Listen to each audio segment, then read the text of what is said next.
An example of when we might use the antiderivative is, say we're given a velocity function and we want to find the position function. Remember that if you have the position function, you take a derivative to get the velocity function.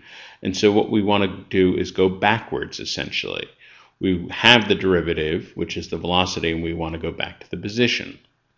So suppose we have the function v of t equals 6t squared minus 12t plus 4. And we'd like to find the antiderivative of this. Well, let's think about the individual pieces. So first of all, what we have is just 6t squared. And we'd like to know what has a derivative of 6t squared. Well, we know it's going to be some kind of constant times t cubed. So if we take a derivative of some constant times t cubed, what we're going to get is 3 times that constant times t squared.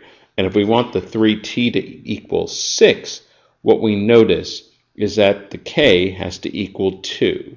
So the antiderivative of 6t squared is 2t cubed. Now the antiderivative of 12t, much in the same way, we expect this is going to be some kind of constant times t squared. Take a derivative, we get 2 times that constant times t, and if we want that 2k to equal 12, the k has to be 6.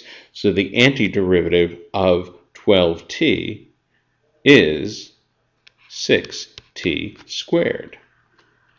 And of course the antiderivative of 4 is just going to be 4t. So we're ready to write the position function. The position function is going to be 2t cubed minus 6t squared plus 4t plus an arbitrary constant c. And here in this particular constant, in this context, it's easy to see what the arbitrary constant is going to mean. If we take f of 0, x of 0 is going to be c. So this arbitrary constant is going to be the position of the object at time equals 0, the initial position of the object.